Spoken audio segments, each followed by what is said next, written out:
What's up, guys? Welcome back to VenGoose Gaming. I'm TFGoose here with Vendetta. Say hey, Vendetta. We live! We's back. Little hiatus, just a little one. Some people 4 or 5 months, whatever. They consider that a long one, but we're us, and this is how we roll. Seriously, guys, thanks for sticking with us. We wanted to find a game we wanted to play, right? Exactly. That's the idea. So we're staring at one now. This is Darkest Dungeon. This game's been on my radar since one of the PAX shows from last year, and I've been waiting for it, and it just hit early access. If you're seeing this on the day we put it out, unfortunately you can't play it yet unless you bought it on early access or are some press and other fun things like that. But don't worry, it's going to hit Steam next week, right? I think you looked at it earlier today, right? Yeah, February 3rd, guys, for those of us who slacked off and didn't pre-order, like myself. You were not a believer. You just weren't a believer. That's what it was. So yeah, you were much more marked for this game than myself. I kind of forgot about it. I didn't have time to look it up, and now that we're doing this video, I'm really mad that I was, slacking. Yeah, so for those of you who don't know what's going on here, we're just going to take a little bit of time and give you a little intro to the game and some basic tips and tricks I've gotten for my first few hours playing the game. And if you don't know, this is sort of what you might call a turn-based action RPG roguelike mishmash of some game genres that happen to work well together. And I think if they put that on the tagline, it would work really well, in my opinion. But it's just it's a different style of game, and that's what drew my attention to it in the first place. We're big marks for stuff like Terraria and Starbound and SimCity back in the day and some Hearthstone.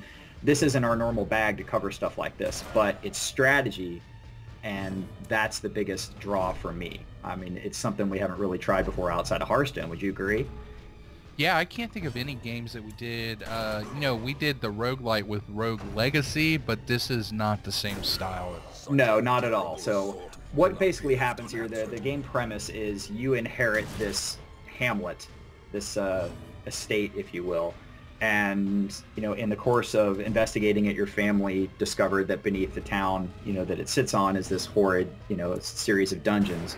So you go to the hamlet at the behest of, I think it's your uncle, to try to take things over and hire heroes like the ones we see on the left here to clear out the area, clear out the dungeons, loot it, and restore the hamlet to peace and prosperity, right? Your standard fare for RPGs.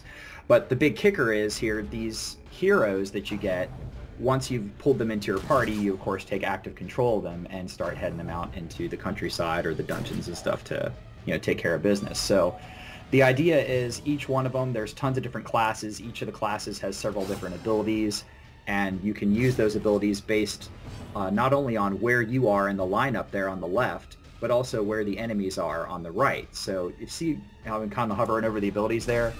Yeah.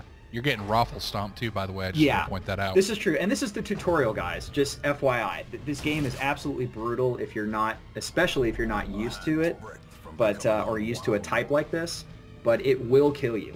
You will fail missions, you will lose party members, and it is permadeath, boys and girls. So if one of your party members dies, that's it. You're just going to have to go get a replacement, and that's the way it rolls. So, but what I was saying there is the skills, like I said, are dependent not only on where the enemy is, but where you are in the party order. So the idea is you want to position your party members in such a way that they're going to be able to use the skills that you want them to use on the enemies that are present. And there's all kinds of, skills and things that actually move you or the enemies around in the party order. So you can sort of manipulate the enemies so that you can hit who you want, or the enemies can do the same thing to you. So it's kind of a strange deal there. So we completed the tutorial successfully, and this is just kind of the spoils of battle thing, I'm hearing like Final Fantasy music in my head right now, by the way. So, but, and you get a little XP and everything, and then we move on and we're going to head into the town. So this is just sort of like your little activity log telling you what happened, and then you've got this town in the background here, which we'll look at in a second, where there's all these buildings where eventually you're able to do things like upgrade your character's skills. You can, upgrade weapons and armor and all that fun stuff. You can recruit new heroes, which we'll do here in a second. And you can also treat their mental conditions, which is kind of hilarious and is not something you're used to hearing in any other game. I didn't have to cure cloud of depression or something in Final Fantasy VII, right? Exactly. So the deal with this game, and what drew me to it in the first place, is when you're off and doing these battles, not only do you have to manage the health of your characters, but you also have to manage their stress levels. As they take damage or see things or encounter things in the dungeon that would take its toll on a normal human mind, you might say, they get stressed. And if they continue to get stressed, eventually they develop quirks or even afflictions, which are basically huge personality flaws that cause them to act in a way that's a lot of the times counterintuitive. So you'll get things like, say, masochistic as a trait, and now you can't heal that character anymore until they get rid of that trait. So here we're going to skip ahead, and I'll show you the first real mission here. But so you can get stuff like that, or you can get, I saw another one that was like, I think it was selfish. So if you come across some treasure and you don't use that character to loot the treasure, there's a chance that they'll speak up about it and yell at the person who took the treasure and increase that person's stress level. So there's all this crazy, right? So you have to manage all of these things and be certain that, your characters are not only healthy of body, but healthy of mind. And I loved that. I thought it was such a cool idea. And it's a question that no other game I've ever played really asked before. How are these guys feeling about the fact that you're sending them into these dungeons to fight these untold horrors and face traps and everything? And it actually has a real gameplay effect. I've never seen anything like that before, ever. I don't know if you have, but...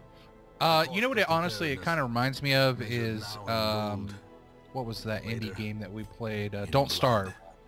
Yeah, that's true. A little bit. It does have that in there. That's true. That's good. It's almost like they kind of expanded the concept, because in Don't Starve, if you guys have never played that game before, you're basically trying to fight off an insanity meter because, kind of the same concept that you're in this lost world and you're going to see things such as monsters that really creep the guy out. And if you don't take care of that, it causes a big detriment to your character. Exactly. And that's the type of thing you're having to deal with here. It's just that they've really given very, very many different names to those, afflictions that you can actually have, and they have real effects on your character or the others in your party. I do want to say a quick bit about that, what we just saw there, that provisioning. Once you choose your party and you choose the starting order that they're going to be in, you have to go spend some of your gold and buy things like food and torches and things like that, for the adventure. If you don't go properly prepared, then you can have some serious problems, on the adventure. If you run out of torchlight, which is up there at the top, the shorter that torch gets up there, we just found after I bought some, we found one just sitting there. That's always great.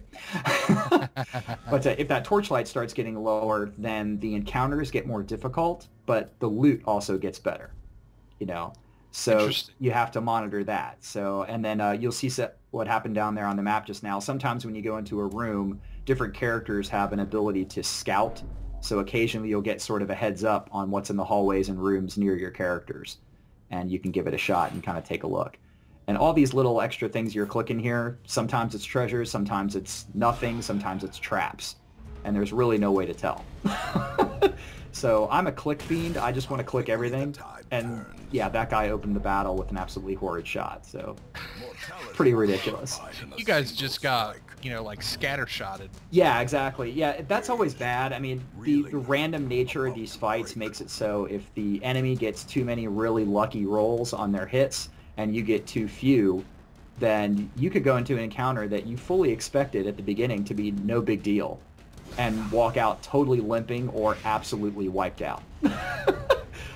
And it's ridiculous. But yeah, you notice when I got hit too, it increased everybody's stress. That's what that sort of black halo that appeared over everyone's head. Mm-hmm. And you see the white bar beneath their health. That's their current party stress. And it's just, it's a little wacky, It's a little messed up to manage that stuff, because if it gets too high, they'll start getting crazy about it. Yeah, it almost kind of reminds me of FTL in the sense that sometimes you think you're coming up on a really a really easy ship, and then all of a sudden they board your ship and you're getting wrecked. Kind of the same random nature is in this game, which can either make or break your game. Yeah, exactly. I mean, a random dodge or a crit from the enemy at the wrong time, or sometimes they'll do one of those moves where, you know, they'll just bash you and move you back in the party order, like just happened right there. You know, all of a sudden that changes these skills that character is able to do, and you might have to spend a turn to move them back into the position that you want them to be in, and that can be awful. You know, I mean, that can really change the nature of the game in a heartbeat. So it's an interesting dynamic to have to deal with. And I'm sitting there trying to spam the party heal there, even though it's only 1 or 2. If you just keep hitting it, then, you know, I've found that that's one tip I can give. The Vestal character there, who's the 3rd one back right now, she's a healer. And that party heal, even though you're only doing 1 or 2 at a time, if you keep that up, I mean, it really does make a big difference. So let me ask you this. You know, from what I can tell here, would you want to put, say, like maybe your warrior or crusader, your meat shield up front? Or would it matter because the enemies can kind of target whoever? Well, the enemies have skills just like you do. Sometimes their skills can actively target anybody. Other times their skills are very restrictive based on where they are and where you are. So in general, it is a good idea to put your meaty guys up front, not only because for what the enemies can do, but also because the characters like the Crusader there, you know, Reynald, who's up at the front of my party here, most of his skills are only good and only work if he's either in the 1st or 2nd position. Interesting. So there's another layer. Exactly. So yeah, if he gets bashed to the back of the party, for example, he's going to be useless until I can move him back to the front, which is awful. All he can do is soak damage if the enemies attempt to hit him, and that's it.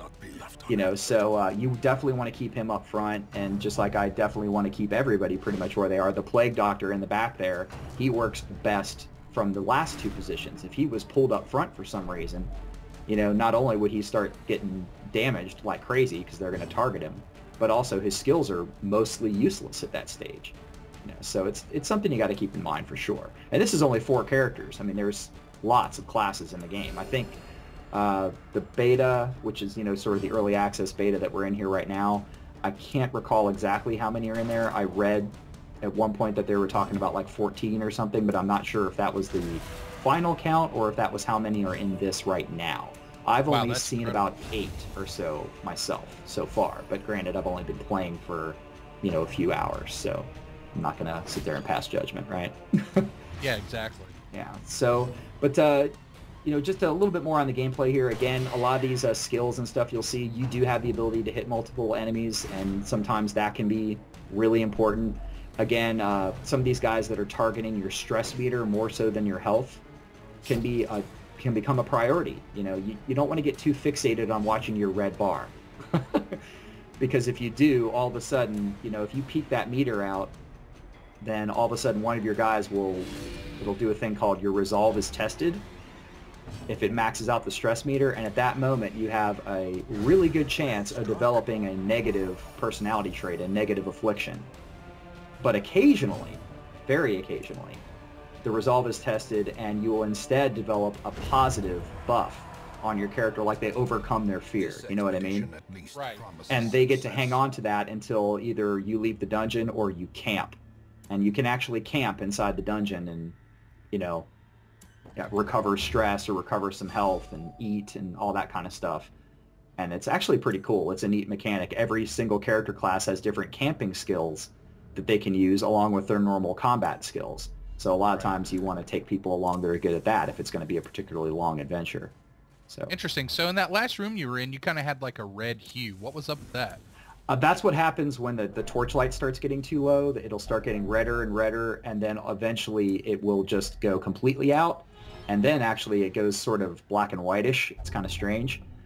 But and at that point, your character's stress levels go through the roof. I just picked up a negative trait there. I got rabies from that Iron Maiden right there. But yeah, here's where it's saying we want to eat. So we brought along some food, so we'll give everybody a little bit of food. If you don't have any food, everybody instantly takes 20% stress damage. Ooh, you know, that's nasty. Yeah, so again, you really have to provision, but it's kind of a game too, because you don't get to keep your extra provisions at the end of the adventure. So you don't want to take too much. You don't want to buy a whole bunch of stuff and then take it with you, because if you didn't need it, you blew all that gold. Yeah. You know what I mean? So it's definitely a balancing act, you know, to try to get only what you need, but not too much. Yeah, exactly. Now you see what happened right there? We got surprised by this encounter and it just totally shuffled all the character positions. Yep. So now Reynald is in the back there. Watch when his turn comes up and look at the only available option that he has, you know, to do anything. And it's very apparent why he's so bad in the back. But in this case, though, we'll let Tino, the Vestal here, try something up front here. I'm checking out some of her other abilities to see if there's anything cool that we can do. And I'm going to try, basically here I'm trying to concentrate on that back guy because I don't like my stress levels and I don't want him to do anything. So yeah, yeah, we're just going to try and move Reynald back to the front. Yeah, because that was his only option. Yeah, only move. That was it. I mean, you can pass turns, like the little X at the right edge of all the skills. Yeah. You can choose to just pass, but actually if you just choose to pass, it increases the stress of the character too. They feel useless. Isn't that crazy? Well, that seems fair. Yeah. It kind of cracks me up. Basically, everything that you do has the possibility of increasing stress. But then again, if you get a crit or you do something really cool, you kill one of the other party there, you know, one of the enemies. Sometimes it'll actually reduce your stress as well. So there is ways to manipulate it, which is actually kind of cool. So, but I love the dynamic of having to manage two things though, and it's not just like mana is usually the thing you manage in another RPG, right? Yeah, you know. Exactly. And we don't have that here. What we have is just two essential health meters, only one of which will actually result in your character just, you know, dying. But the other one has a very, very real consequences as well if you don't manage it properly, and I really dig that. So, yeah, see, he's even useless from the third position. He has to be in 1 or 2. That's terrible. So that adds a really interesting dynamic. Now, do you know if that's only for the Crusader? Like, are there other melee classes that kind of function the same way? Yeah, there are ones that function just like him, and there are other ones that have more robust skills. And actually, I mean, see, there's a resolve test and selfish. So now that character, that's what I was talking about earlier. That character, if she doesn't get to loot, you know, then she'll get upset and yell at the person who did. And I think we'll see that here in a second. Yeah, there are tanky classes that have different skills that you can use from other positions. And even the Crusader himself has different skills available to him that aren't on the hotbar there right now. Interesting. So now, like, you can unlock those later, or if another Crusader comes to town, you could recruit that one and maybe get a chance to use some skills that this character can't use. That's awesome. Now, is this procedurally generated or no? Yes. Yeah, it's completely random, like who shows up, what skills they have, the treasures and stuff that you find in the dungeon. I played the tutorial mission a few different times now, just trying to get a little bit of a flavor for the game. And all 3 times, I mean, the enemies that popped up were the same on that particular run, but the treasure was different. You know, so, and sometimes awesome. You get a ton of treasure and sometimes you get very little.